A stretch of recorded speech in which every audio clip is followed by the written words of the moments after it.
Good afternoon, everybody, and welcome to the September 1st, 2021 regular board meeting of the Thompson-Nicola Regional District.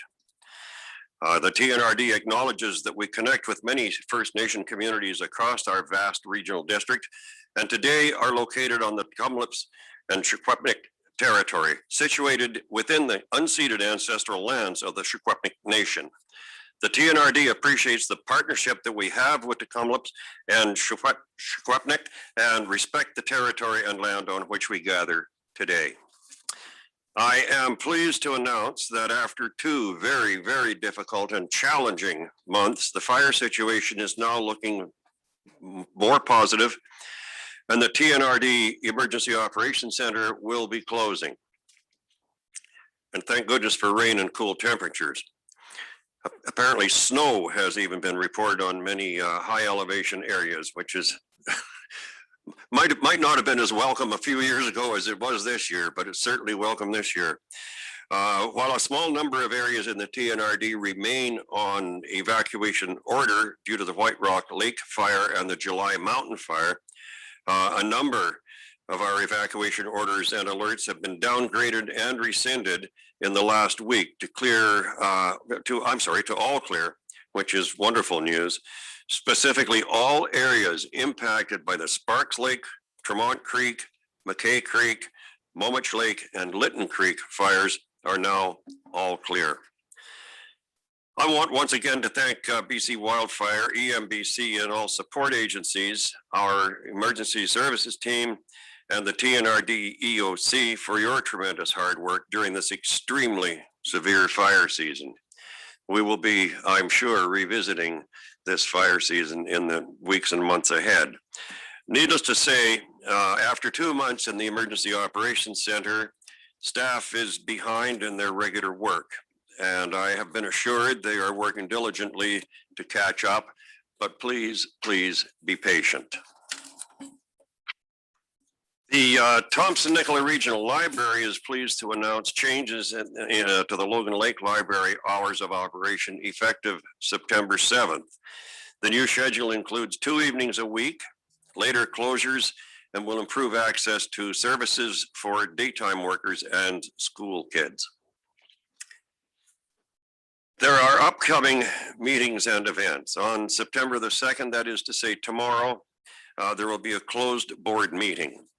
September 14th to 17th is your Union of British Columbia Municipalities virtual convention. On September 16th, there will be a special closed board meeting. On September 22nd, Policy Review Committee will meet.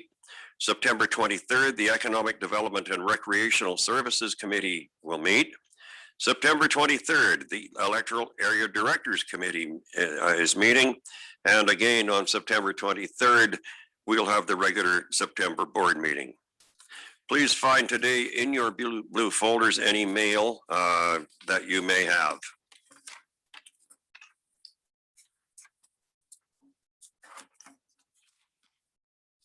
So with that, I'll call to order the meeting, and the chair, as I've done, chair's announcements are through, and additions or deletions to or from the agenda. Are there any? Seeing none. Minutes. There is minutes of the special board meeting of July 5th, 2021, and a recommendation. So moved. Second. All in favor? Opposed, if any? It's carried. Regular board meeting minutes, July 15th, 2021. There's a recommendation. Second. Is there any discussion? All in favor? Any opposed? It's carried. That takes us to delegations. Building infraction, Carol Mitchell and Lewis Mitchell expired building permit from electoral area L. Is Ms. Campbell, are there any representations with respect to that particular matter? No, Mr. Chair, the owners will not be addressing the board.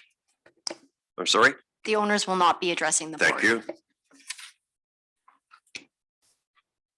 Now that takes us to 5.2, building infraction, Ryan Redekop and Marie Redekop, another expired building permit. Ms. Campbell? No representations. Thank you. And 5.3, building infraction, Richard Zinger and Lorelei Zinger, expired building permit. Ms. Campbell? No representations. Thank you. That takes us to unfinished business. There's a recommendation with respect to the Robbins Range Road expired permit. Moved and seconded. Is there any discussion? Seeing none, all in favor?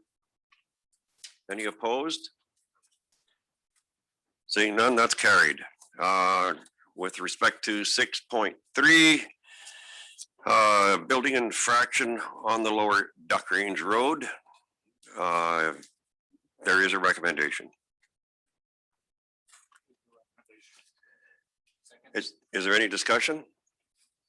All in favor? Opposed, if any? That's carried. Mr. Chair, did we miss 6.2? Yes, I'm just about to do that. I've realized I'd skipped it. So 6.2.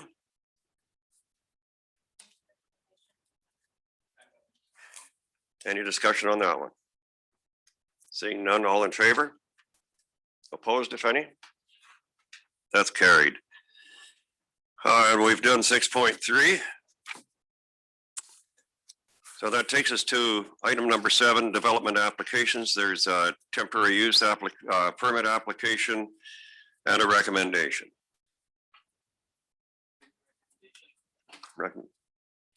And has it been seconded? Seconded by Director Schaefer. Is there any discussion? Seeing none, all in favor? Opposed, if any?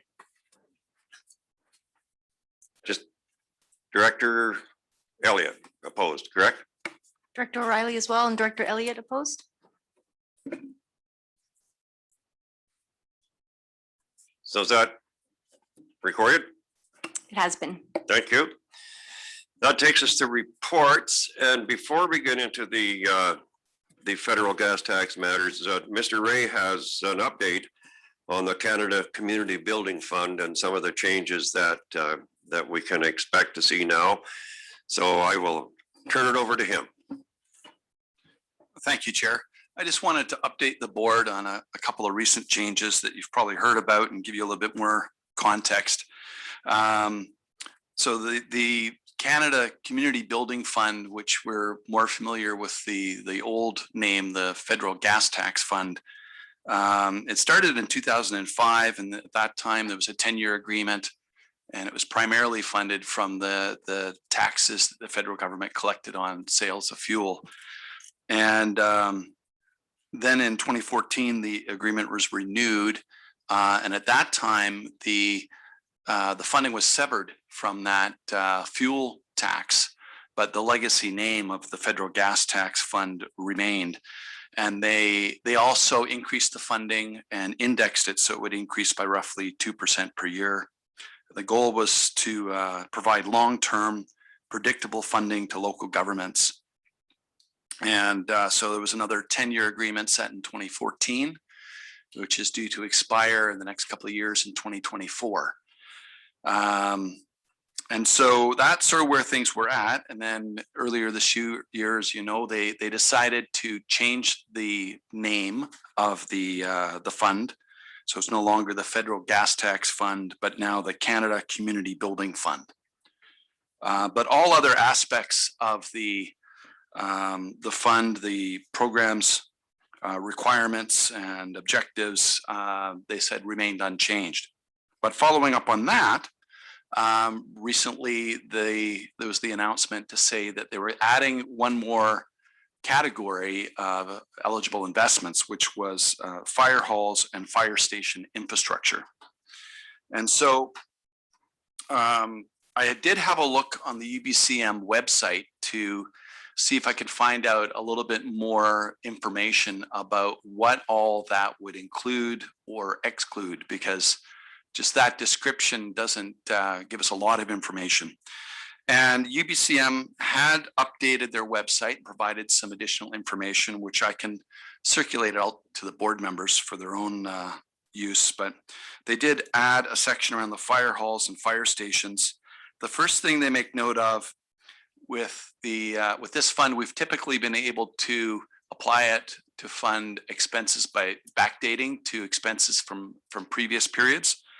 And so this new category, it's only going to be allowed for expenditures April 1st of this year and forward. So backdating it a couple of months, but not very far.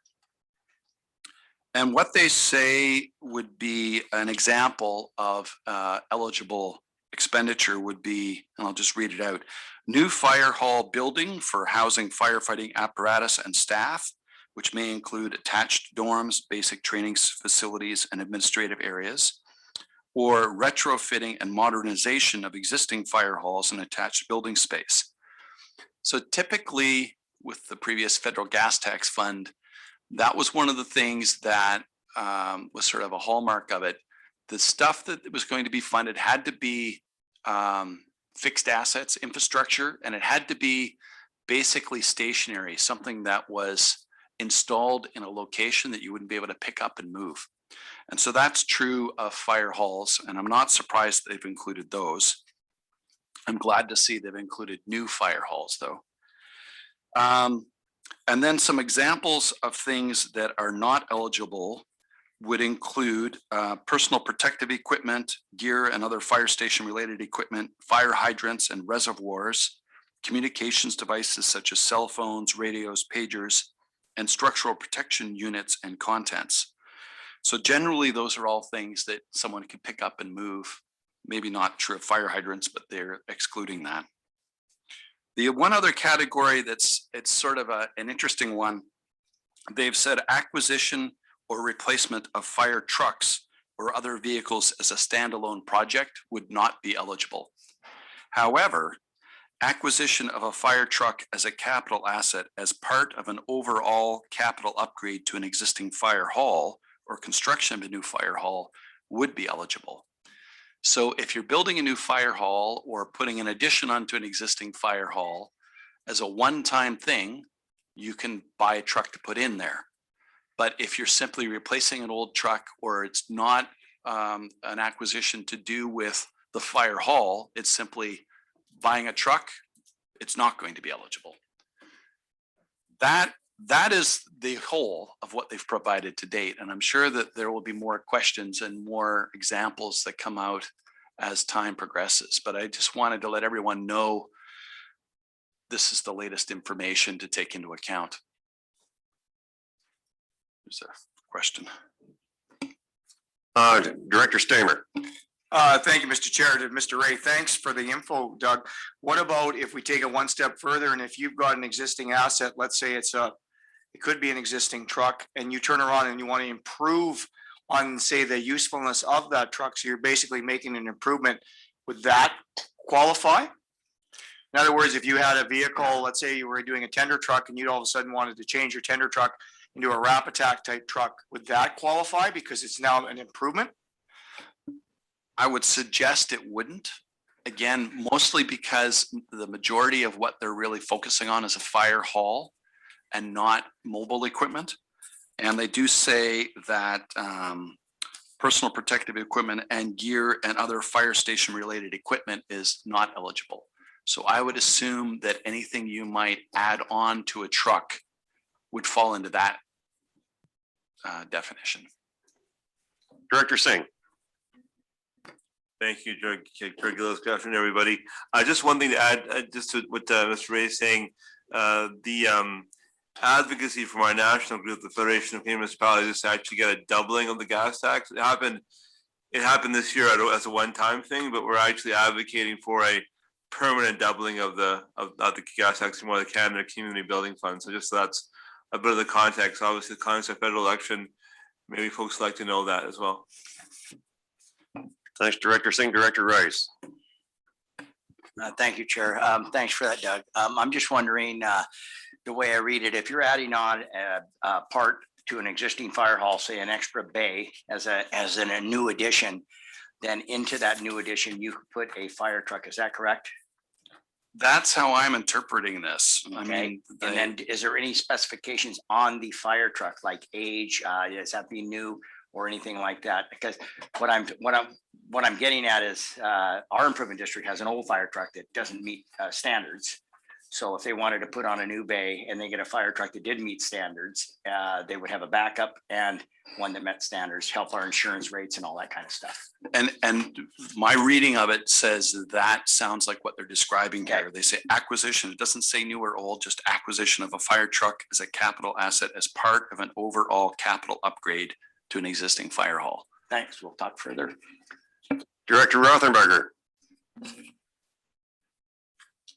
Mr. Chair, I was just wondering about a couple of things. And this is major news, by the way. We've been asking for this for a long time, of course, and I look forward to how we might apply it in the future. But I have to think too that there are at least two situations that I can recall that if this had been in place at the time, we would probably have 2 more TNRD fire departments instead of brigades.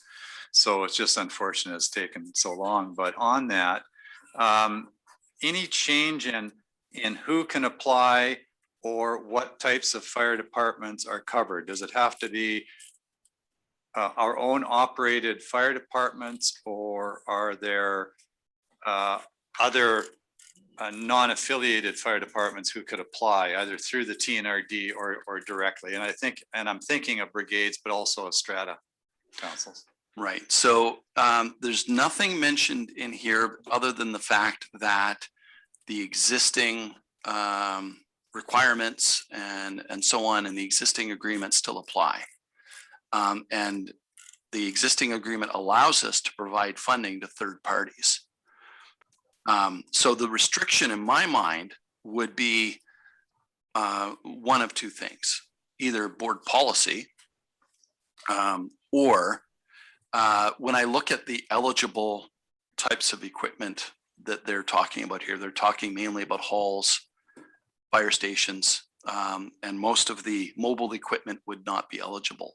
And when I think of a brigade, I may be wrong, and there may be exceptions, but most of them don't have a fire hall. They have the mobile equipment. And so in terms of what we would fund, I think we would be somewhat restricted unless they were looking to build a fire hall. Potentially, I could see something like, and I'd have to get more information on this, if they had a storage unit, something like that to store their gear in that was a fixed asset that they owned, then potentially it could be applied there, but I'd have to find out a little bit more.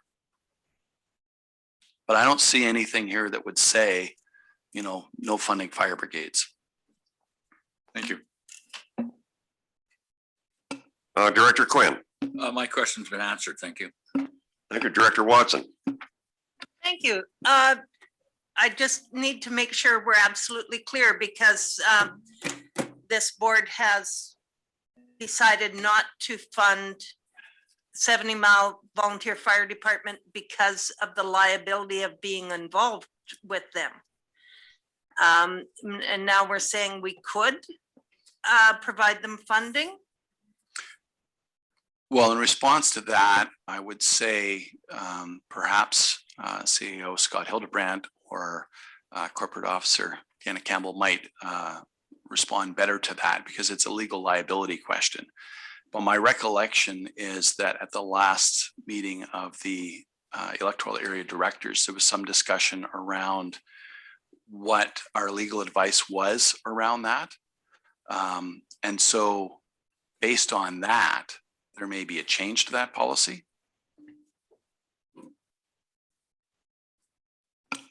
Mr. Hildebrand. Thank you, Chair Gillis. In response to Director Watson's comments, this topic is actually going to come forward to the upcoming September EA committee meeting where we can actually share some of the changes. And I think we have had, and correct me if I'm wrong, Ms. Campbell, we had an updated legal opinion on liability. And there looks like there may be an opportunity to look at that in a different way. So that'll be a topic we bring forward in that upcoming committee meeting. And then that would come forward to the board for information. Thanks, Mr. Hildebrand. Okay, well, thank you very much, Mr. Ray, for that. Chair Gillis, sorry to Yes. interrupt. Director Roden, I believe wanted to Oh, I'm speak. sorry. Sorry, Director Roden, didn't see you there. That's okay. Director Ray, just a question for you then. Ashcroft got a grant for $700,000 to carry out some fairly major renovations to our existing fire hall. There are going to be a couple of extensions in that we're going to be punching out a couple of walls to create more space. So am I correct in assuming that in this instance, we would be able to use some of this former gas tax funding in order to purchase a new piece of fire equipment? We have a 5-year-old primary engine, so we're all right in that regard, but we are looking for a new rescue vehicle. Yeah, I think we'd have to look at the specifics. Clearly, I don't think the intent is that if we upgrade the lighting in a fire hall, that suddenly we're going to be able to buy a truck as well. So I think that they're really looking at a major addition, like an extra bay being added or an existing bay being expanded to a larger size that would allow for an additional truck. But again, the language is not clear on that. So it would be something I would follow up on with UBCM to get more guidance on. Okay, and if I may just sneak in one more question, is there, would you be able to maybe provide a link that I could forward on to my CFO to follow this up on? Because this is something we would be very, very interested in. Yeah, absolutely. Yeah. Super, thank you. Yeah, Director Rothenberger? I'm just wondering about the best way to go forward on this, because I have the sense that a lot of directors will have a lot of questions about very specific things and whether they apply. And Mr. Ray could be going back and forth with UBCM, all day long as these questions come in. Could we look collectively at priorities for our fire departments and then work at it that way as a whole rather than individually? Would that make sense, and how could we go about that? I'm asking the chair. Yeah, I'm not sure how we would go about that, to be honest with you. But and it seems to me that different fire departments will have different priorities, although several probably will have priorities in common. Mr. Hildebrand, do you have any suggestions? Yeah, I think we could accommodate that. I think what I'll do is I'll reach out to Mr. Story, and as we're gathering information for this upcoming meeting, we can talk about that recommendation and see if we can pull information together as a whole versus individual asks, I guess. Well, I was going to suggest that this upcoming meeting, but it seems to me that Director Rothenberger made reference to UBCM, and that happens before this upcoming meeting. So I would think that it'll undoubtedly have to wait until after UBCM, will it not?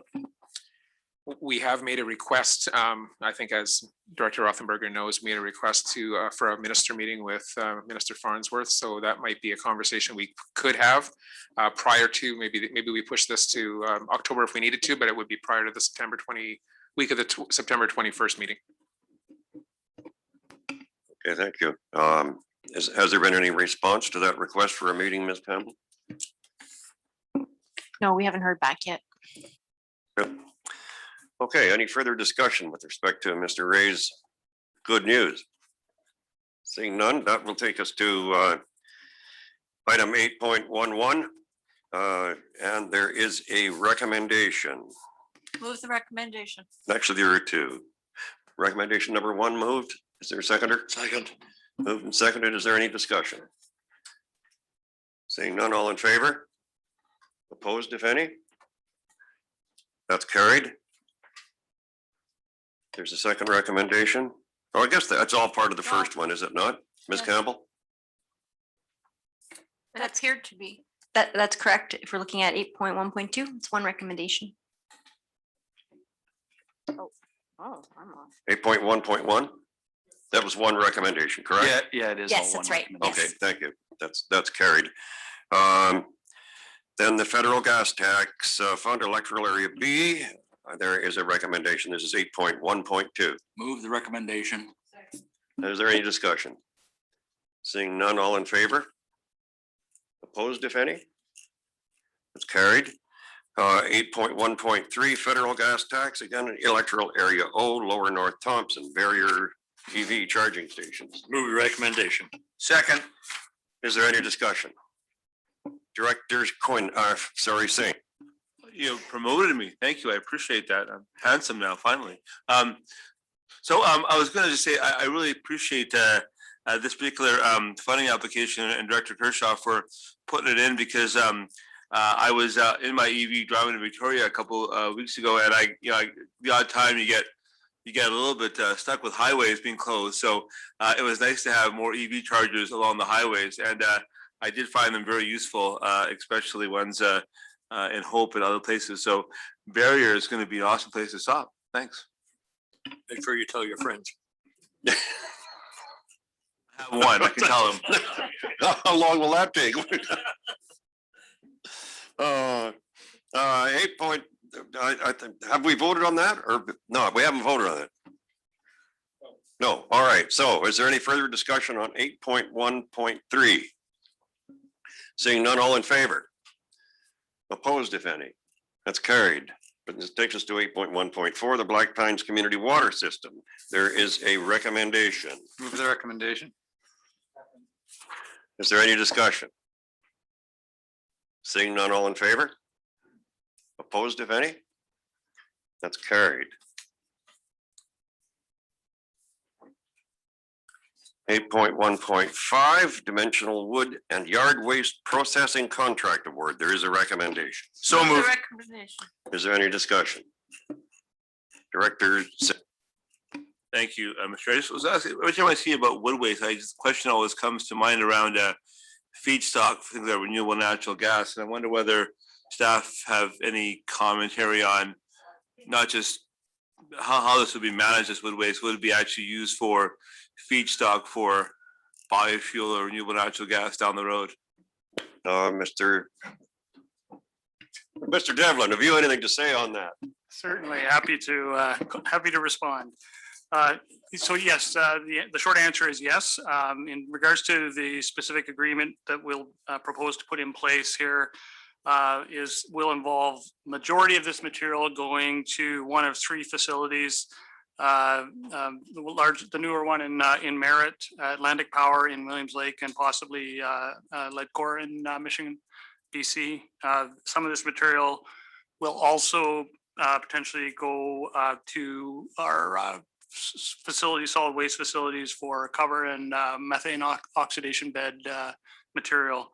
And some other could be used for composting and animal bedding. So it's there's multiple avenues, but the majority of it will probably end up in Merritt at the cogen. And that's on the feedstock, because I'm familiar with the Fortis work on renewable natural gas. Is this is it a different thing than that, or is it something, are different companies doing it? Is that what I'm understanding? Yeah, we put the onus on the contractor to find the end market. Okay. So we don't specify which ones, but Right. that's as I understand, that's their plan. Thank you. Thanks, Mr. Devlin. Is there any further discussion with respect to 8.1.5? Seeing none, all in favor? Opposed, if any? It's carried. 8.1.6 is a report regarding discretionary funds, and there is a recommendation that the report be received for information. So moved. Any discussion? Seeing none, all in favor? Opposed, if any? It's carried. Highland Valley Copper Investment Grant. There is a recommendation that the report be received for information. So moved. Second. Is there any discussion? Seeing none, all in favor? Opposed, if any? It's carried. We have a building permit activity report. Move for information. Any discussion? Yes, Director Schaefer. I would just like to, in Area A, we had 11 permits issued for $1,422,000. Could I have a breakdown of that? A close breakdown of what it was It's for? pretty well all Trans Mountain. Okay. I thought maybe we were getting a big business. Sorry, it's Trans Mountain. Yeah. Yeah, it's still business, big business. Sorry to get your hopes up, Director Schaefer. 8.2.1, there's, or 8.2, there's closed meeting matters brought forward, 8.2.1. And there's an additional full-time employee requested, and there are 4 recommendations.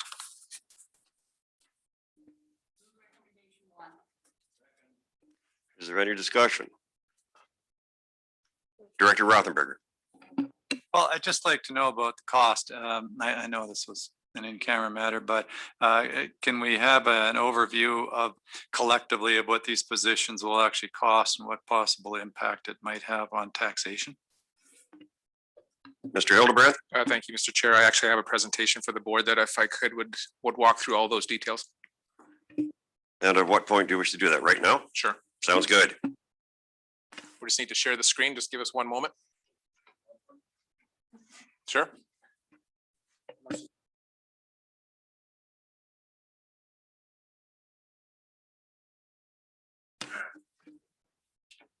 Thank you, Daryl. All right, good afternoon again. Today I wanted to walk through an organizational structure change that I'm putting in place in the fall of this year. Fall is coming sooner than I expected after that fire season, but with this change, I'm also requesting some additional support. Additional resources is something that I've discussed recently with, and today I wanted to make a formal request to the Board of Directors. The TNRD has not had much growth in full-time equivalencies for the past number of years. And based on a detailed assessment of organizational structure and capacity, the increased complexity of work performed and the growing needs of the TNRD now require additional resources to be added. A full review was completed of the entire structure of the organization with particular attention paid to efficiency and effectiveness. This review identified areas within the organization that were at capacity, and it is becoming increasingly difficult to meet existing and emerging needs. It has also identified ways to restructure this organization to support service delivery. This new structure, as I'll take you through here in a moment, will result in the reduction of 1 senior management position, and that would be the Director of Community Services, as well as the reallocation of resources for increased efficiency. Operations services has been reorganized to encompass all services provided to communities under the leadership of 1 senior manager.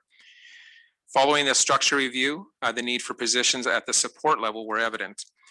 These additional positions will allow capacity for an increase in board meetings as requested by the TNRD Board of Directors, as well as support for the Finance Department in addressing additional financial and performance reporting needs. In all cases where additional FTEs have been requested, the changes are based on capacity needs. So let me walk you through our current structure and the changes I'm implementing to discuss the proposed staffing resources for your consideration. So as you'll see, hopefully everyone online can see the screen. So this is our current organizational structure that includes 8 senior positions leading departments, which include the Film Commission, Library Services, Corporate Services and HR, Community Services, Finance, Development Services, Ledge Services, and of course, Environmental Services. In my new structure, I'm moving this to 7 senior managers, and you'll see that here on the next page, and reallocating resources. In addition to this, we also have significant changes coming in the leadership team with respect to retirements.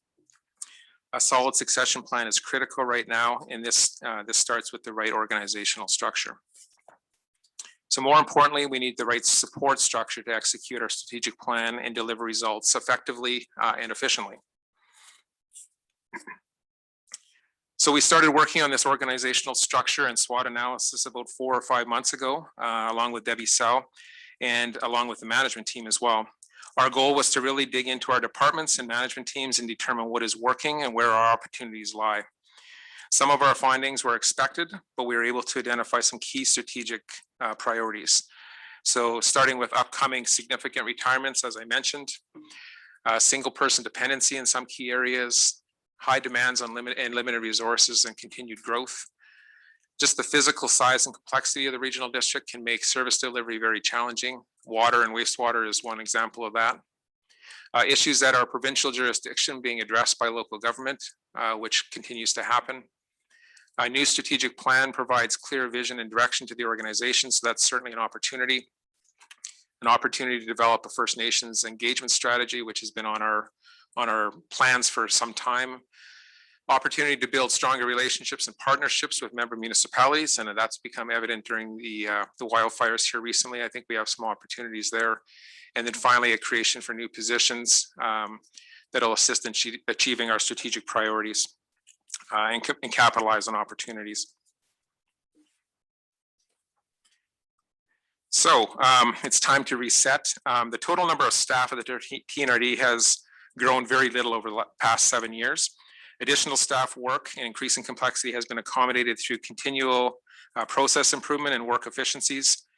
The work requirements have now reached a stage where additional FTEs are required to provide service to our residents and support during supporting the TNRD Board of Directors. So as I mentioned, it starts with an effective and efficient structure. So here's how we're going to do that. So here's what the new structure looks like. And this is me eliminating community services like I mentioned at the beginning. So first and foremost, that the collapsing of that department would happen. And this would coincide with the retirement of Mr. Ron Story. That'll be happening in October of this year. Mr. Story will also play a very important role over the next few months in that transition. You will also notice some changes in terminology. So no more confusion between directors and board directors. My senior leadership team will now be general managers or CFOs or chief librarian rather than directors. And the team itself will be referred to as the leadership team. So with that, the big change is the creation of the operations team, which you see on the far right. This department will consist of all services the TNRD provides and everything operational. Another big change is our current, so with that, I wanted to also mention that you'll see the 4 orange boxes on the screen. Those are the changes within our senior management team, and there's no cost impact or no FTE impact at all, as I mentioned earlier. Another big change is our current legislative services and corporate services team. With the upcoming retirement, and when I say upcoming, I mean Friday of this week, Miss Debbie Sell, our corporate services and HR manager will be changed to the GM of people and engagement, and this role is currently posted, and actually we just recently hired a replacement for Debbie that'll be starting on Monday of this week coming up. Legislative services led by Ms. Campbell will be changed to general manager of corporate services, which will now include the IT team and GIS services. As I mentioned already, the 4 senior leadership changes highlighted in orange will have 0 impact to FTEs in the organization with an overall cost reduction actually. You'll notice the 4 key support area roles that are highlighted in green. Those are the new positions that I'm proposing today to the board. So the first one, people and engagement support, would be for recruiting, interviewing, safety communications, post-COVID team building, policy and procedure communications and acknowledgement. That's under the far left, general manager of people and engagement. The next one in the middle is the new finance position. This is about business efficiency, vacation coverage, expense reporting, board reporting, support to the CFO and supporting other departments. The third, under general manager of corporate services, will help with the demand for increased board meetings, committee meeting support, and minutes, communication, and land coordination support. And then finally, in the bottom right corner, you'll see the operational support that we're working through right now with this change that Jake and I are closely working on. And that will be operational support, focus on emergency management coordination and communication, fire department support, and general admin support. So rather than add positions at higher levels and therefore higher levels of pay, management at the TNRD has been able to determine how to effectively reallocate the existing and emerging work that must get done so that senior staff can take on additional work while delegating work that can be performed at a support level.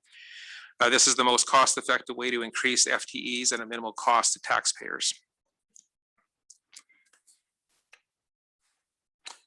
So to Director Rothenberger's questions, here's kind of the overall financial look at this. So the top three in orange or in that ready color are the three senior leadership team member changes that I've talked about. And there's actually a reduction in cost there by about $27,000. And that's just more senior folks being replaced. You'll see, secondly, the entire change will result in a zero impact in the 2021 budget. You'll see in green the four positions: 2 admin support, 1 HR assistant, and 1 finance position with the corresponding costs. And then just some other minor real classifications for a total of $262,460. So as I mentioned, the entire change will result in a zero impact this year, and the change, of course, will be pushed to 2022. But to offset that additional cost, I feel like we have opportunity in some of our expenses that I'm pretty confident that we'll be able to find as we go through the budget cycle. And I'll be working closely with Mr. Ray to try to achieve that. I also wanted to say I'm very aware of this type of investment and the significant additions to budget. So I will be staying, like I said, very close to this, and I commit to this board that I'll keep a close eye on performance and efficiency in the future and scale back through attrition if necessary. But I feel like this is something that we need to move forward now with this plan. So the next or the last page here was just, I wanted to talk a little bit about the organizational change, some new efficiencies and opportunities that were created. So reduction in, just to highlight and recap the presentation, reduction in senior management, reallocation of resources to better support areas for increased efficiency. It's 1 less report for myself. Operation services under 1 umbrella and leadership structure will provide both increased effectiveness and efficiency. It allows capacity for increased board meetings and additional financial and performance reporting. Enables the priority of a process re-engineering of the finance department, better focus and performance against strategic plan. And then finally, in all cases, changes are based on capacity needs and service delivery. So with that, I will open it up to any questions that the board may have. Director Rothenberger. One of the departments that I and no doubt other electoral area directors in particular connect with most often is community services, now to become operation services. I confess I'm not quite getting the impact or the advantage of what you're doing with that department. How does it increase effectiveness and efficiency? My impression for a long time has been that community services has been understaffed. So if that alleviates some of that, you know, the workload, that would be great. But I'm curious to know how that's going to happen. All right, thank you. Thank you for the question. I know that exactly what you said would be one of the key points in that one. The other one is having one general manager or 1 leader in that organization and being able to utilize the entire support team. Jake has already started working on kind of what that structure might look like, and being able to share support services and having other departments work closer together, I think will improve our effectiveness and our service delivery. And that would be one of the key factors. And given Jake's background and what he's done with our EHS team right now, I feel like this will be a good move going forward. When I look at community services, I know this came up in past discussions as well. And one of the priorities for me would making sure that the electoral areas have a direct connection to that department, and that won't change. And I know Jake and I have talked about that as well. But I do feel like this will just be a much more efficient process, and we'll be able to deliver services in a more productive way.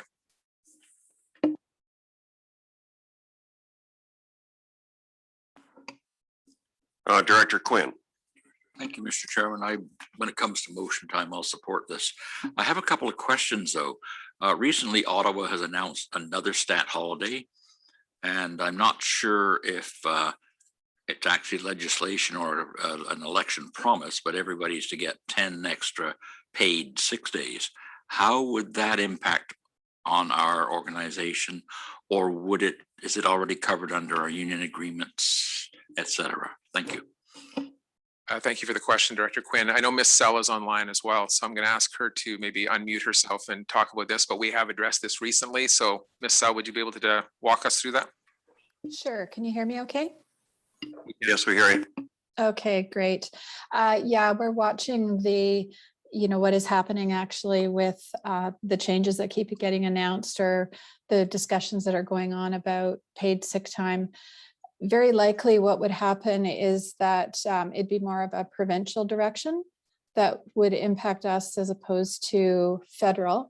Most of these things come at us through employment standards, and that is under the provincial jurisdiction.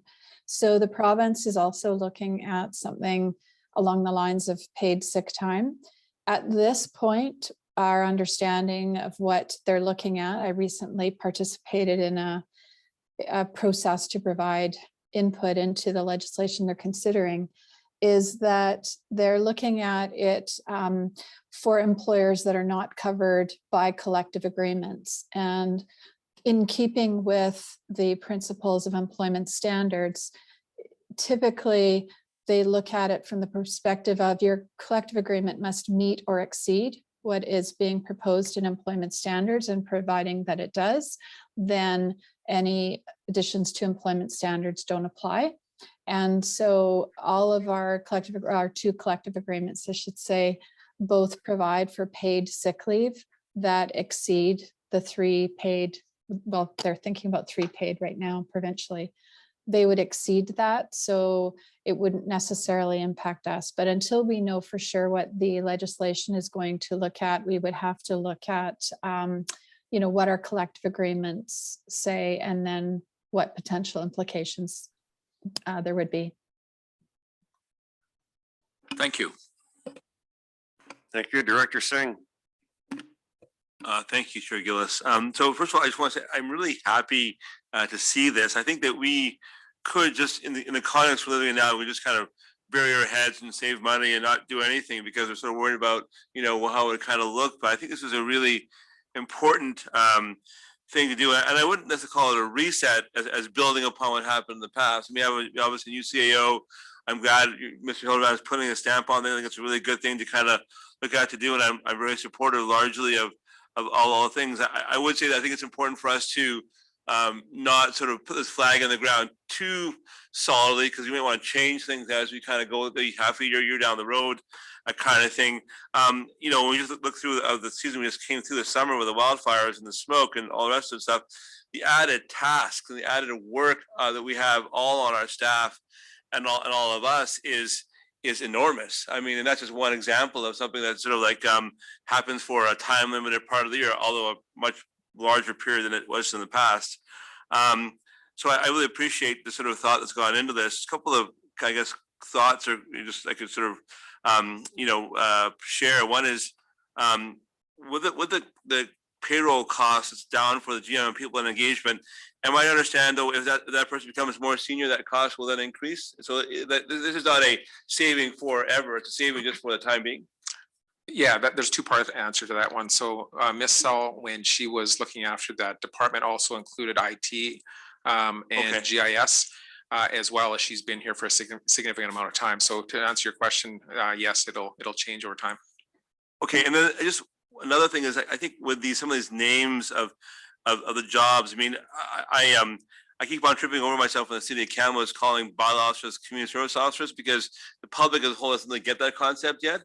So just to kind of think how we understand the names of things, but it really is important that the public understand what these names are. So I think that's largely okay in what you've done here. The other question, I guess, and a big one for me is around, I talked about this before, we talked about the strategic plan, is innovation. How do we actually make sure that we're actually not being so risk averse about things as we usually are in local government? We're actually trying to figure out how to lean into being better at dealing with wildfires, or dealing with, water systems that are failing, or dealing with rural planning, or all those sorts of things. So, I mean, that's sort of a more cultural piece that you haven't really talked about, but I think it's really important for us to kind of think about how we're bringing that into operations all the time, and allow people to even fail sometimes so they can kind of keep on moving in their work and being better. So that's my commentary. Thanks, Director Singh. Director Elliott. Thank you, Mr. Chairman. Mr. Hildegard, could you go back to the new graph? And I would like to know, after following Director Rothenberger's questions, are we putting Jake's, what we consider Jake now, and Ron's position together?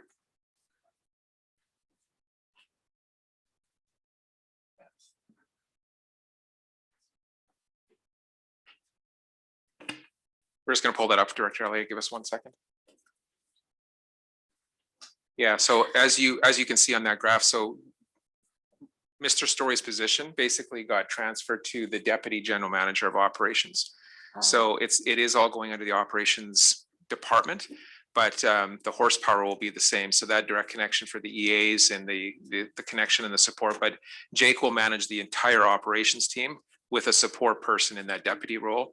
And that speaks to the succession plan that we desperately need in our organization with upcoming retirements and retirements that are happening this week, in fact. So, Right, so that's okay. part of how I'm building that succession plan.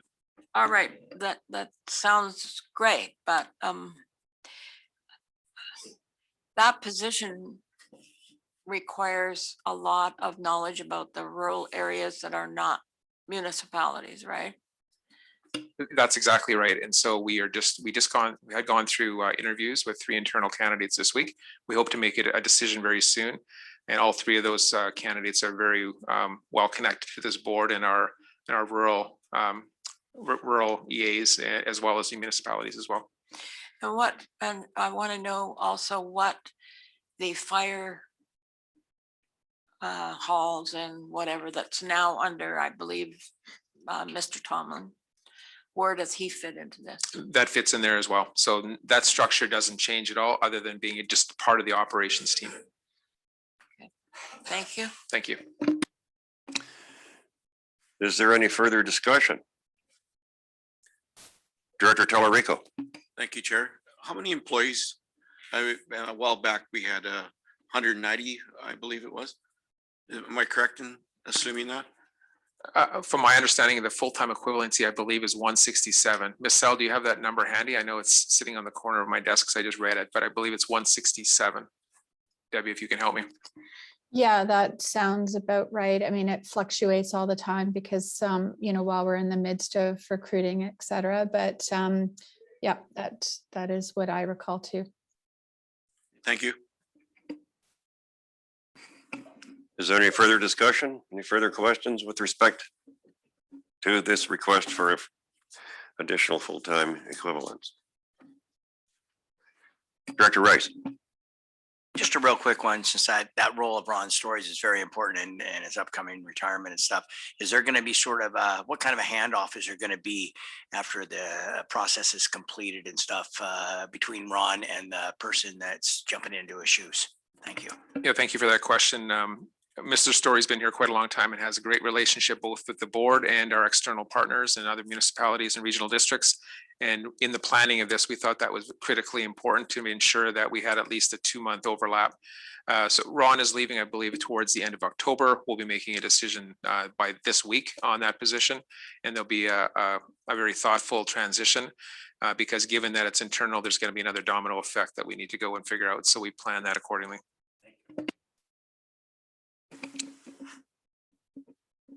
Okay, so that is the discussion with respect to recommendation number 1.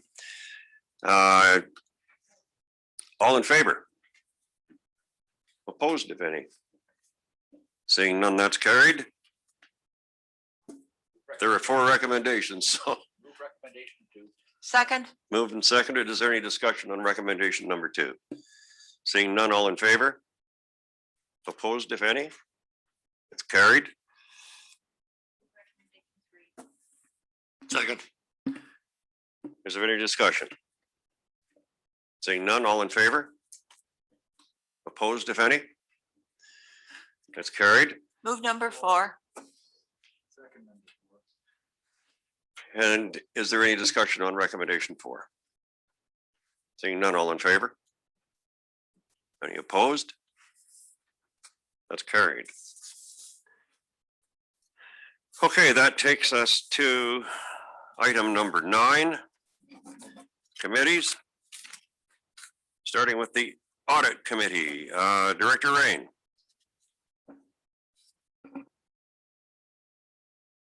Sorry, no meeting, no report. Thank you. Economic Development and Recreation Services, Director Roden. No meeting, no report. Thank you. Electoral Area Directors, Director Kershaw. No meeting, no report.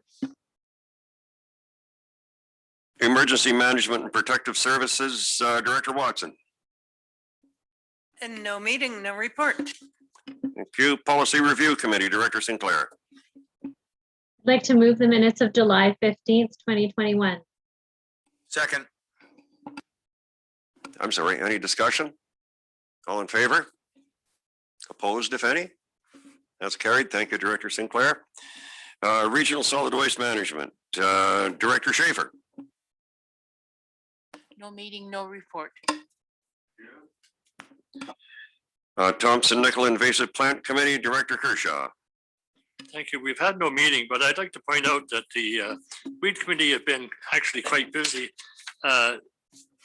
Director Graham and I attended the annual field day in Clinton on July the 21st. There was 26 local people attending also, and that was amongst the smoke and everything else it took to get there. So they did a really good job. And they've also attended farmers markets in Barrier in July, Chase in July, Nicola Valley in July, and they'll be attending Pinnatown Lake in September and St. Andrews on the Square in September. So they've been actually quite busy. Thanks, Director Kershaw. Thompson Regional Hospital District, Director Christian. No meeting, no report. Utilities Systems Committee, Director Elliott. No report, Mr. Chair. Thank you. Thompson Headwaters, Director Quinn.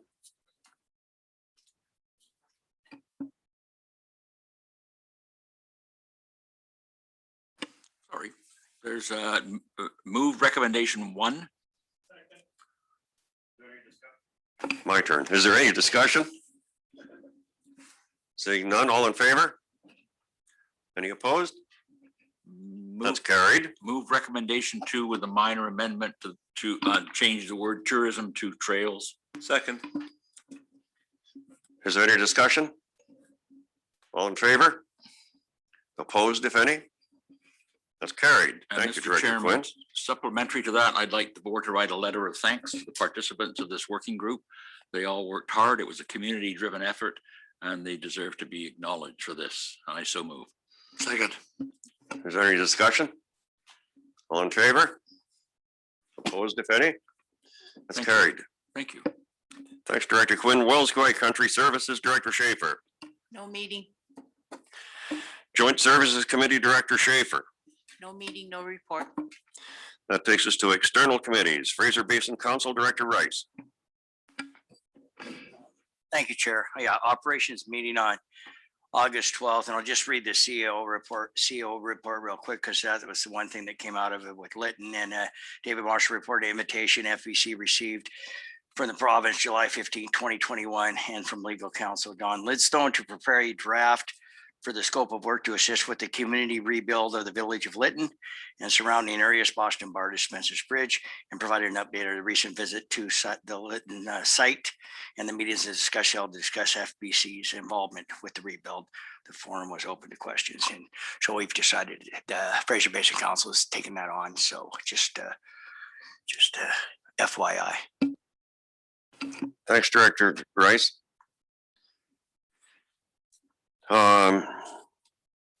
Municipal Finance Authority, Director Brown. No meeting, no report. We meet next during the UBCM convention. Thank you. Municipal Assurance Association's Director Duty. I take it that is it Director Hunter's, or I'm sorry, Councillor Hunter sitting in for Director Duty. Is that correct? And for Director Bass, Councillor Walsh is. Oh, I'm sorry. Any instructions on that, Director Walsh? I hope both of you will accept my apologies. Normally during the chair announcements, if there are alternate directors sitting in, we make a point of welcoming them. So here we are at 2:30 p.m. and please accept my belated welcome, both of you.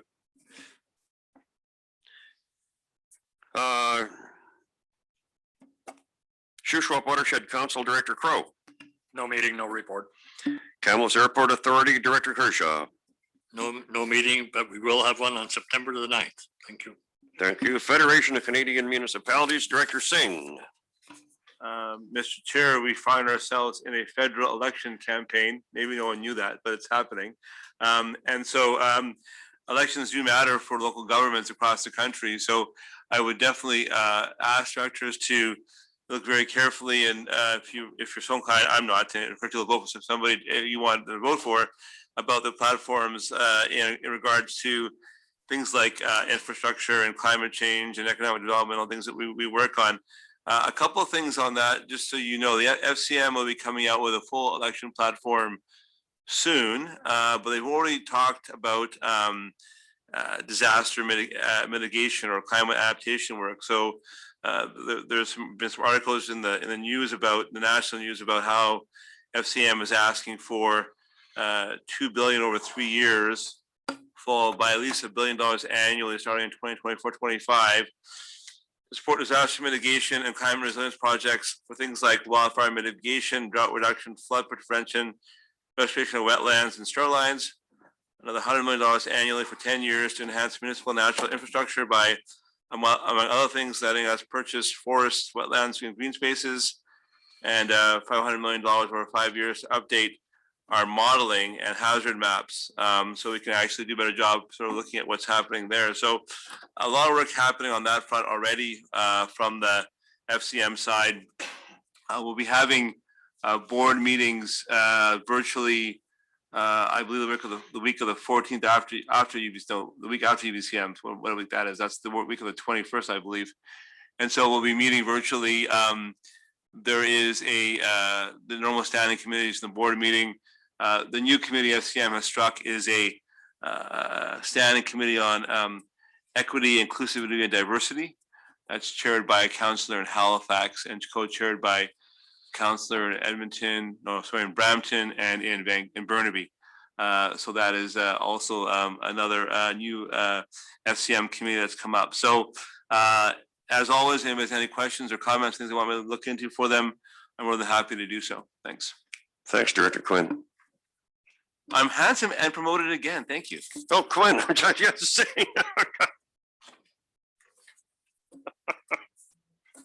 Sorry about that, Arjun. We look so much alike. Yeah, there you are. That's what it is. Okay, that takes us to new business, and I understand that Ms. Sadilkova has an update for us. So I think we'll start with that. Thank you, Chair. So I've been asked to speak to a little bit of what we are handling and how we are dealing with the impacted residents in development services. So, and this, I was astounded at how quickly they came back. I think we had people 3 days from Lytton, 3 days after the fire, looking for paperwork, which unfortunately was in the Lytton Town Hall basement. So we have been putting forward the inquiries from a lot of the impacted owners. I want to share with you what we can and can't do. This is very, very brief. I think that like in 2017, if you recall, we did a specialized report at the committee, at one of the committee, the holes in the fall after the wildfire season. We do have a committee, the whole in October. This year is very different than other years because more permanent residents versus seasonal residents were destroyed partially or entirely. Also, it's more spread out across the TNRD, so it's harder to get a grasp where before there was more focus on Loon Lake, Pressy Lake. Here it's all over. And every resident can be in a different kind, a very particular kind of situation. And I mean, it's not our business whether they have fire insurance or not, and we should be answering these questions in the same manner. So what we have been doing so far? We promptly reply. We've been forwarding historical files to folks if we have them as quickly as possible. We don't make them go through the BIR or PIR, building information requests. Whatever we can copy, we copy for free for them. They often need it for their adjusters or for their own information to support their losses. We don't have everything, that's for sure. If you recall, our development procedures bylaw had in place a discount for any development application for anybody affected by any state of emergency. So that discount was 50%, and that can be a variance.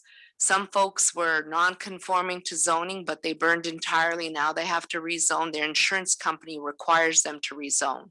So if they had a house, a residential use on a historic commercial property, and it was all fully destroyed under the Local Government Act, it has to be rezoned.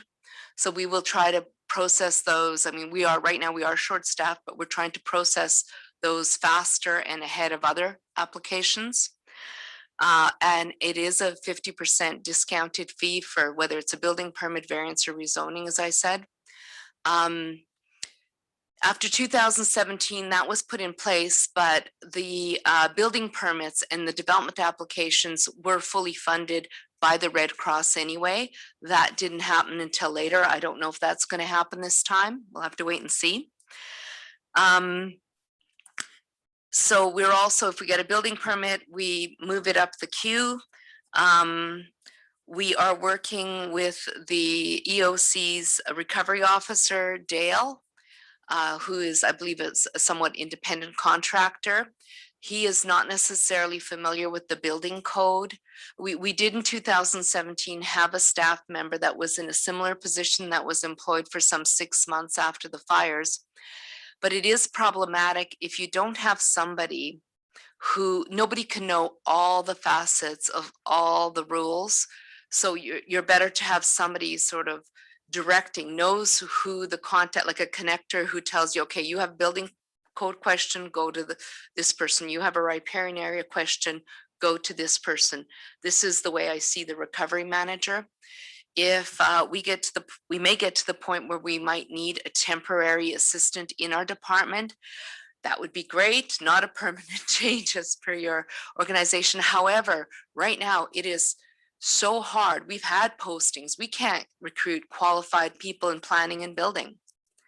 And we'd want somebody qualified because otherwise it's just frustrating and not helpful. We have already, in 2017, we had a few informal members of the public that served as liaison officers.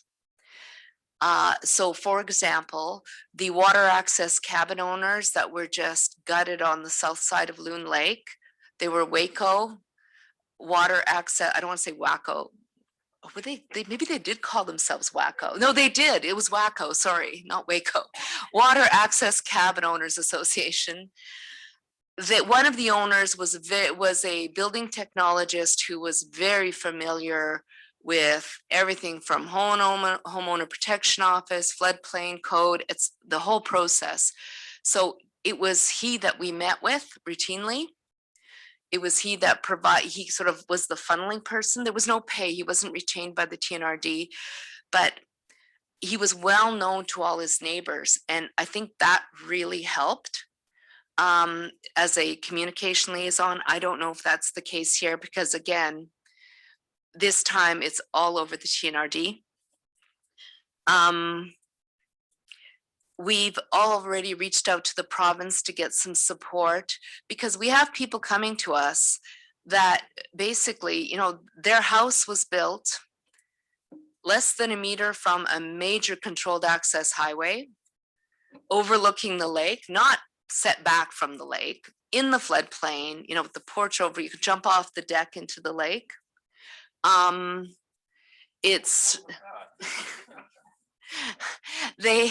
we have a floodplain that we have to administer. There's riparian area. There's nothing in the provincial legislation that even the minister can't give these people relaxation because it's not something that's at the minister's discretion.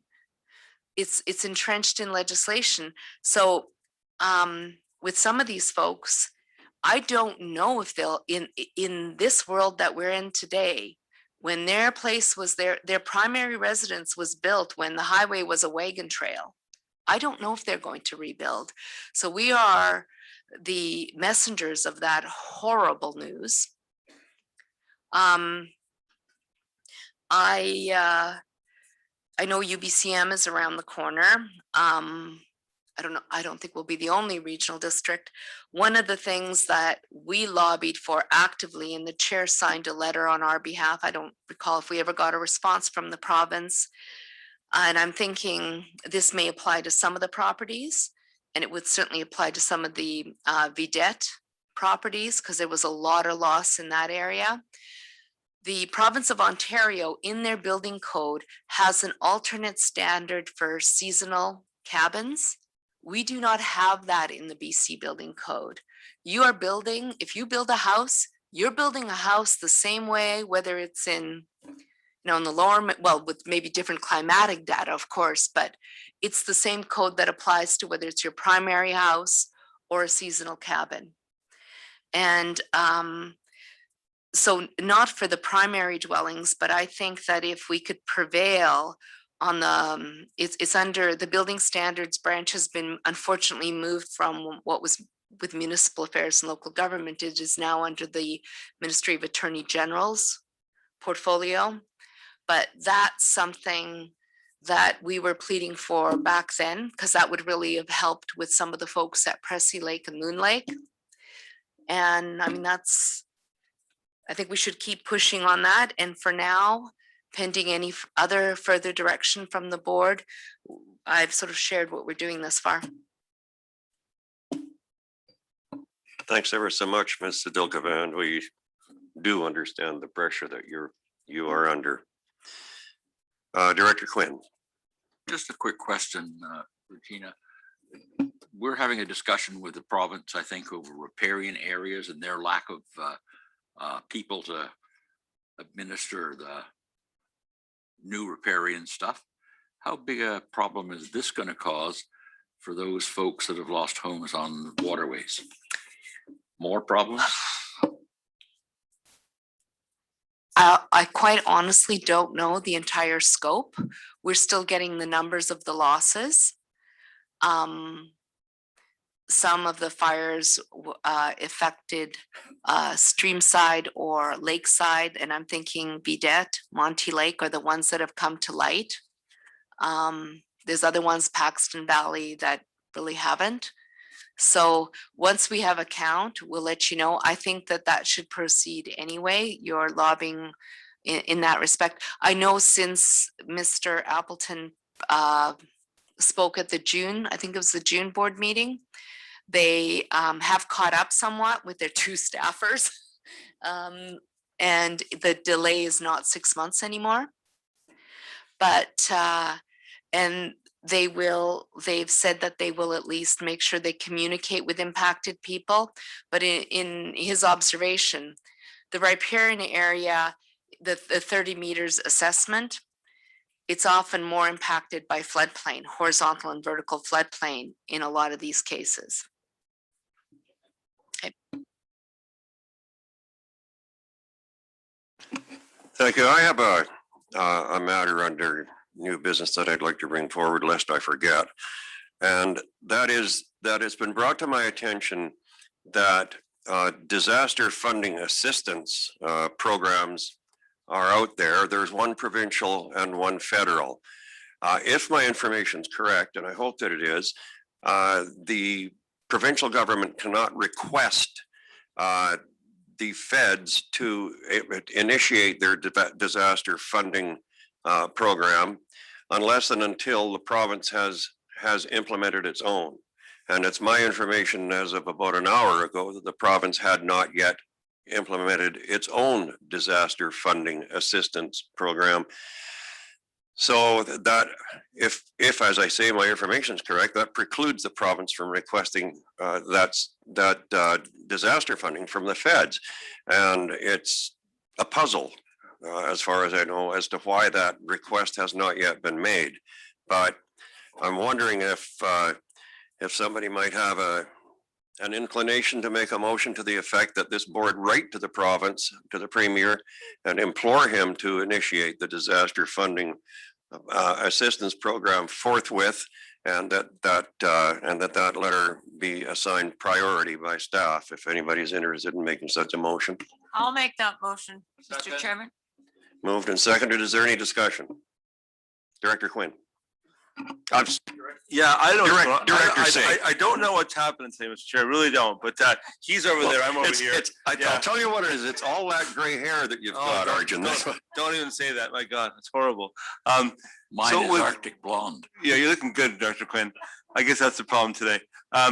With great respect, Mr. Chair, I just wanted to know whether we could talk. I mean, I don't know whether the information you have, you're sort of saying you don't know whether it's potentially right. There's some doubt in your mind from what I was hearing you say. I mean, I may have get that wrong. So I think that if we, I mean, could we confirm your information is correct before we actually write a letter to the province? Because we went through this thing with state of emergency and we had, you know, BC Liberal MLAs and meetings and stuff talking with us and stuff. So I wanted to kind of understand kind of where that sits in terms of your information. That, as I say, it is my understanding. I have not confirmed within the legislation that one has to be initiated before the other can be requested, but that's the information I've got. I think we could put a caveat on it that that Ms. Campbell confirmed that before any letter go out. I mean, a letter to the Premier of the province based on information we haven't confirmed is not a good idea. So from my perspective, if we could ask the staff to look into that first and then come back and then have a caveat, that's fine. But from my perspective, I think it's rather letter to the Premier and him come back and say you're wrong. That's not looking good to us either. That would leave a considerable amount of egg to be scraped off. I agree with that. I agree with that, Director Singh. Perhaps the motion could read, subject to confirmation by staff that no implementation of the disaster funding assistance has yet been issued. And while I guess I'm on this, Mr. Chair, do we know whether the state of emergency that was declared provincially actually was used in the actual emergency that we had over the summer? Was there any impact to that? Because my understanding is that there was a sort of public optics perspective to that, but in terms of the powers that were used, my understanding is in 2017, none of the powers were used, even though they had a state of emergency. So I'm just kind of wondering whether we want to make sure we're walking down this thing quite carefully with the province in terms of not kind of sort of lobbying for things that we're going to get anyways down the road. So that's another comment that I have. I think that's a fair question, and I can't answer it because I don't know exactly what emergency powers may have been used that were conferred upon the provincial government by the declaration of a state of emergency. The other thing is I've been informed, and I haven't done the legal research, but I've been informed that the relief people are entitled to subsequent to suffering losses in these fires is impacted by whether or not there was a state of emergency in place at the time they suffered those losses. So that's something that I'm sure it could be looked into, but that's the information that I got, was that it has a profound effect after the fact, in addition to conferring more powers upon the province and upon BC Wildfire BC during the fires. Director Watson. Thank you. And thank you for asking the board for backing on this letter to be written or not written. During the wildfire season, I tuned into CBC radio and NL radio to hear you talk about the leaders of the TNRD writing a letter to the Prime Minister of Canada. In one interview, it was the mayors of the TNRD, and the other one, it was the leaders of the TNRD. And I consider myself one of the leaders of the TNRD and had not been consulted about this letter. So I made a few phone calls to find out who had been on this letter, because of course none of it came in my emails. I talked to Director Swan and she received a copy of this letter and her name was on the bottom of it. And she hadn't heard anything about it before that. Well, Director Swan and I have had correspondence over that, and I think that I would ask if Director Swan, if perhaps she'd like to respond to this. There's not much point in responding to it now because it's already been done, but as the correspondence between the two of us showed, you were not aware of the names that were being put on it either. So I guess it would be direction to staff to ensure that if people's names are going on letters, they at least be aware of it beforehand. Yes, thanks, Director Swan, because certainly I signed the letter on behalf of the region, and I understood that a number of mayors were asked to sign it, and that a number of mayors did sign it. I think perhaps Director Roden might want to comment on that, but certainly nobody was instructed to put names of people on that letter who had not agreed to be signatories to it. I don't know if you want to speak to that at all, Director or Ms. Campbell.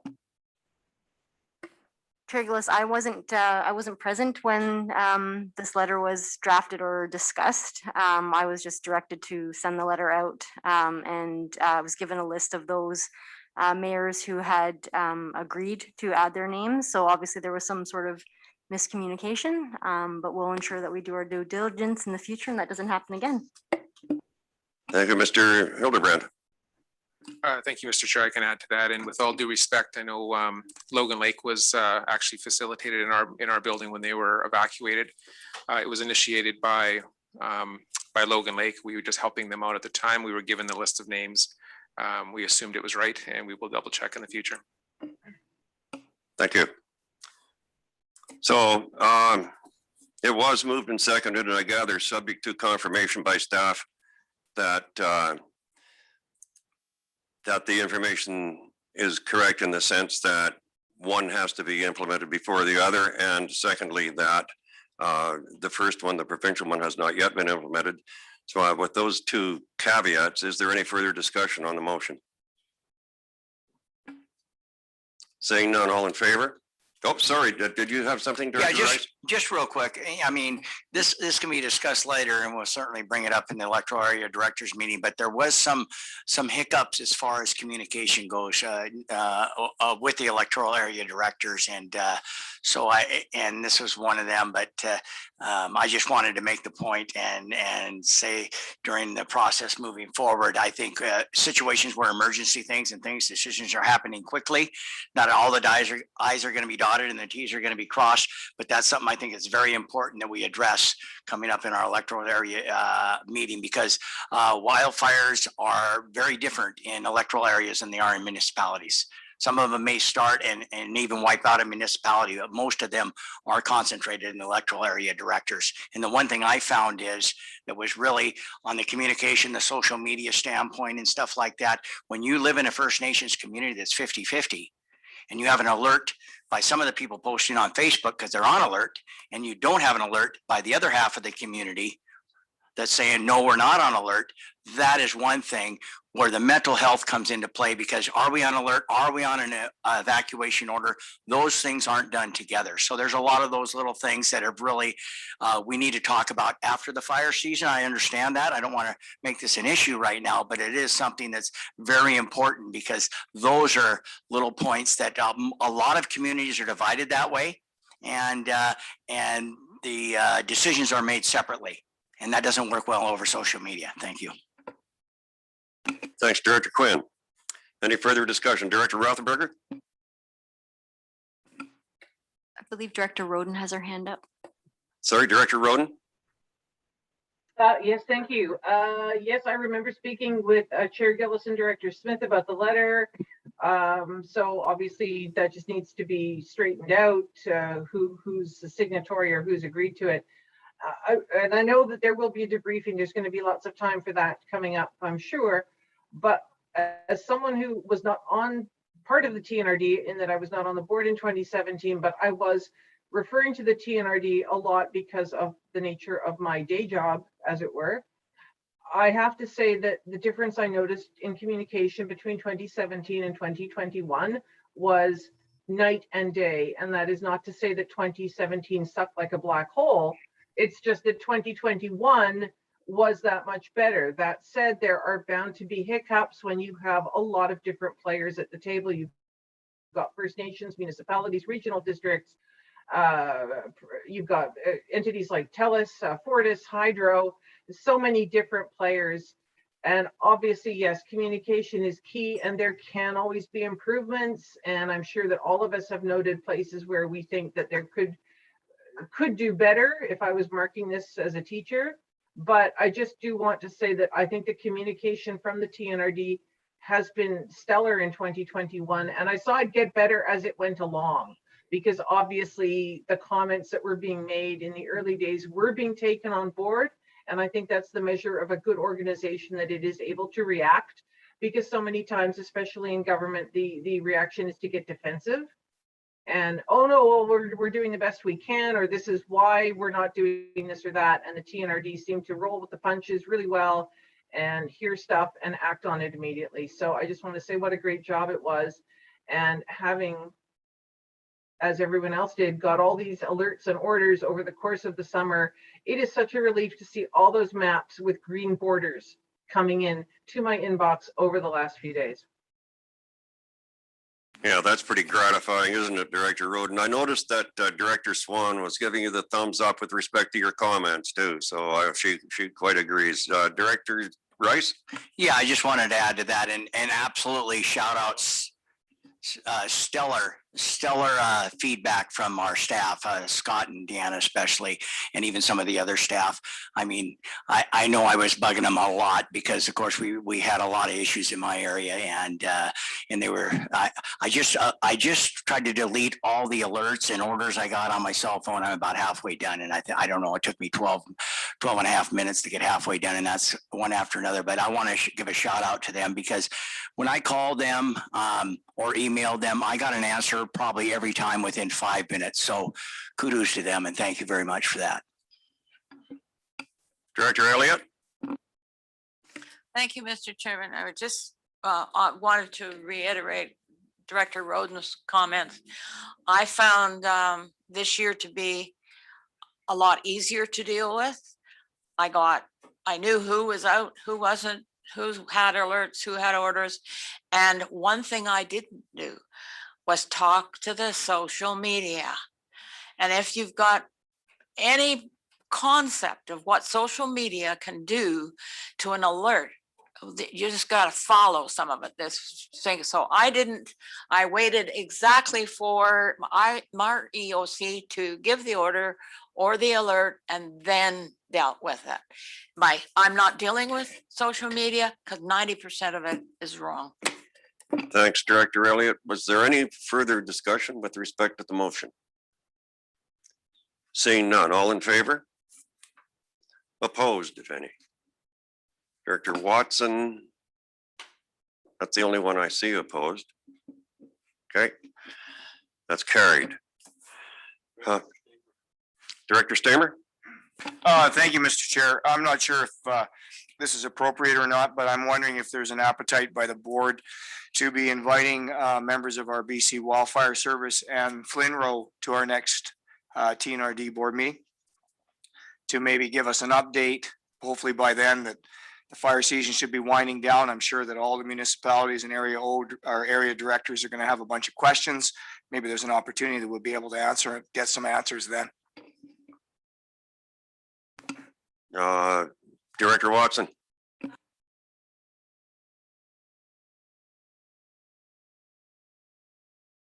Because whenever I try to do stuff under new business director, the new director Quinn corrects me and tells me it's supposed to be a notice of motion.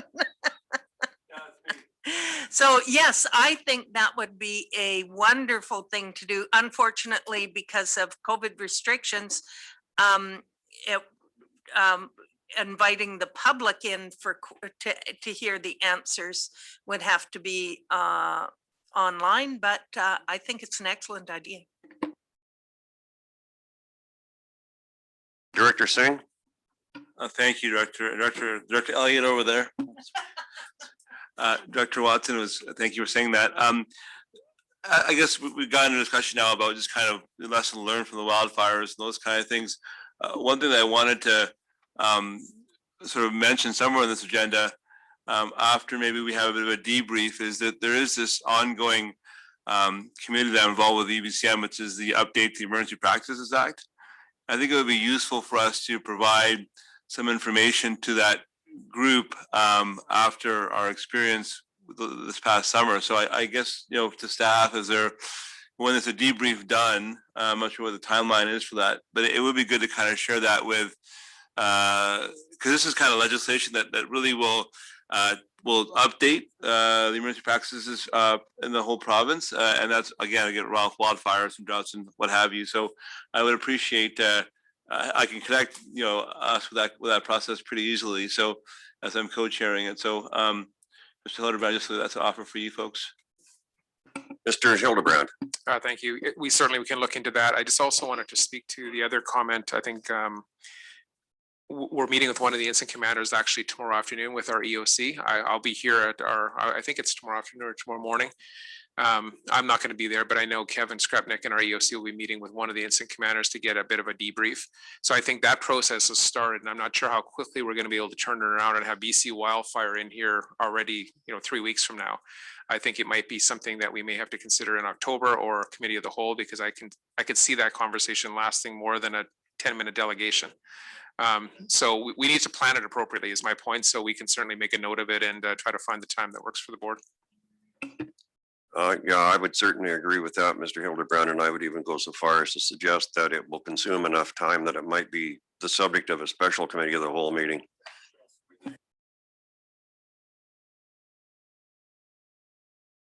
So thank you for the suggestion, Director Stamer, and I take it staff will follow up on that. Is there any other new business? Director Schaefer.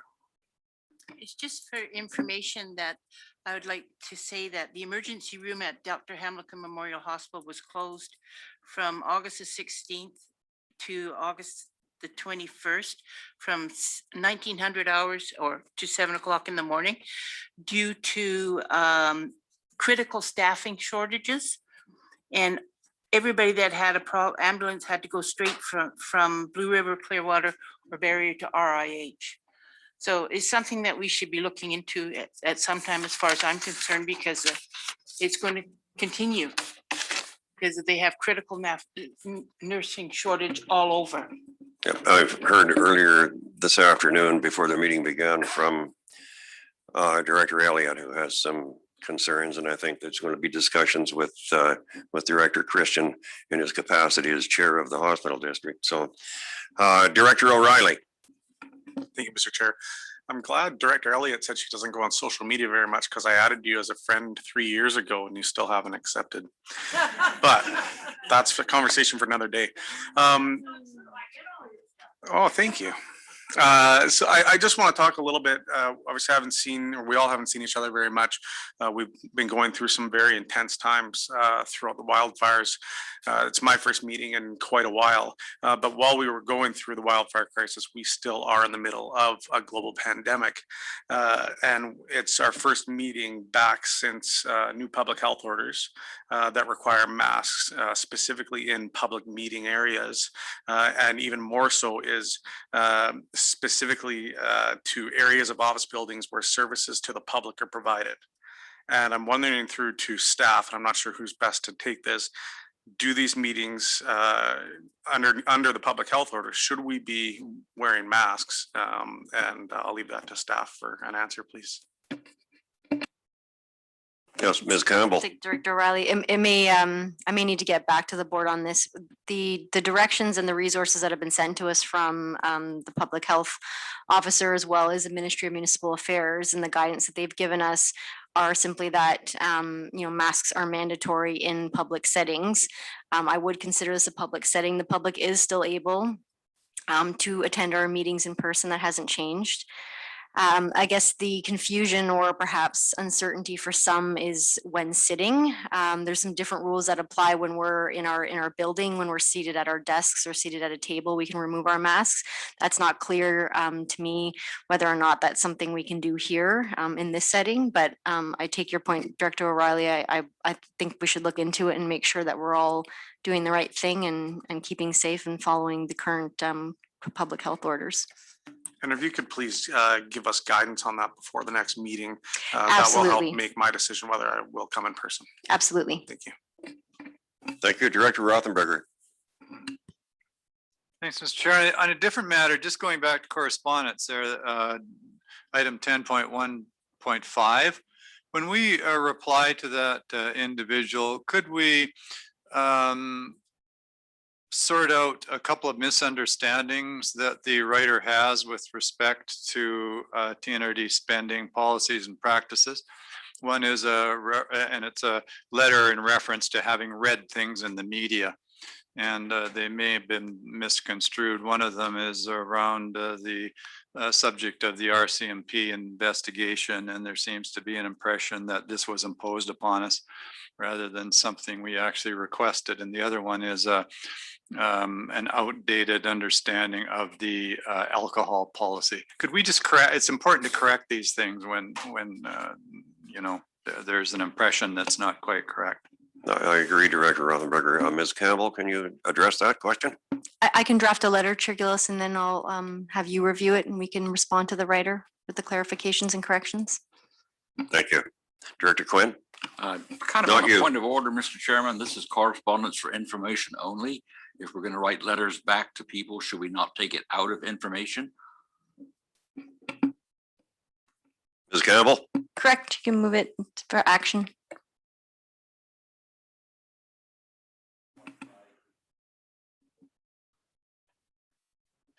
Thanks for moving my point. I'll second it. Any discussion? All in favor? Any opposed? That's carried. Thanks very much, Director Quinn. Is there any further new business? Oh, Director Swan. Thank you. It's not really new business, just a comment that I believe we've missed an entire page in the agenda.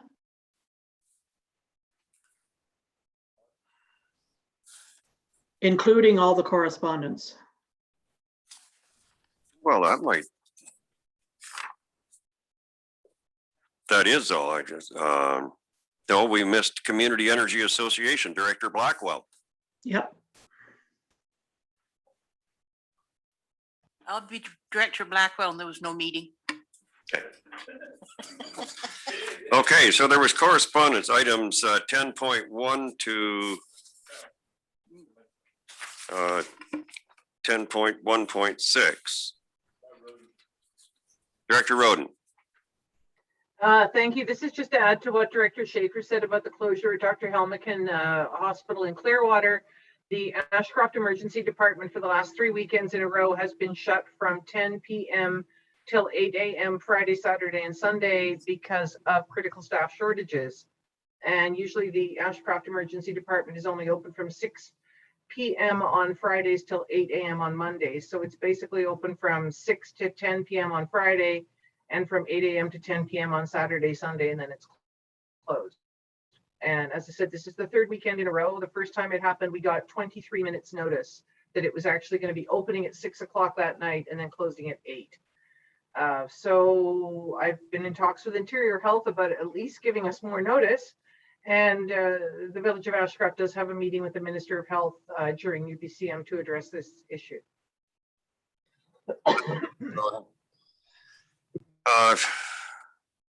Before we go on with any other new business, could we go back to item 10 correspondence, and with the exception of 10.1.5, which has now been removed, could we have a motion to receive for information? Director Stamer. Yes, thank you, Mr. Chair. I'd like staff for a little bit of clarification, if we could, on 10.1.4 on the concerns with the high fire risk. if there's an opportunity where there's a vacant lot that's owned by a private owner and there happens to be a bunch of unburned fuel on it and there's a risk, where does the TNRD's bylaw sit with that, Ms. Savokova?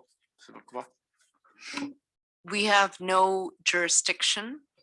There is one bylaw 1996, I believe, that if it's within a fire protection area, and I'm sorry, I'm going by memory and it's fading on me. The fire chief can ask through the powers of the TNRD and the CAO that the landowner take action. And I believe that that bylaw was a bit of a stretch on what our authority is, because we have tried to use that bylaw on a couple occasions with mixed results. So I think we need to look at our authority under legislation, but that is the only one that there's nothing we have in terms of yard maintenance, because people will be concerned with tall grass and rubbish in and around a property. As you're aware, the threshold for an unsightly property in the TNRD is pretty damn high. Thank you for that. No, I'm just wondering, because as we go forward and we start talking about wildfire mitigation, and that's gonna be brought up again, I just wanted to know where the TNRD was on that, so thank you. Thank you. So is there any further discussion with respect to the correspondence being received for information only? Seeing none, all in favor? Opposed, if any? That's carried, and that takes us back to new business. Is there any further new business from directors?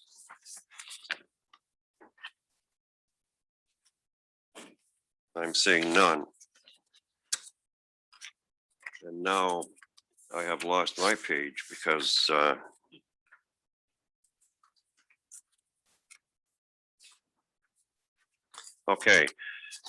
because I had to go back to page 10.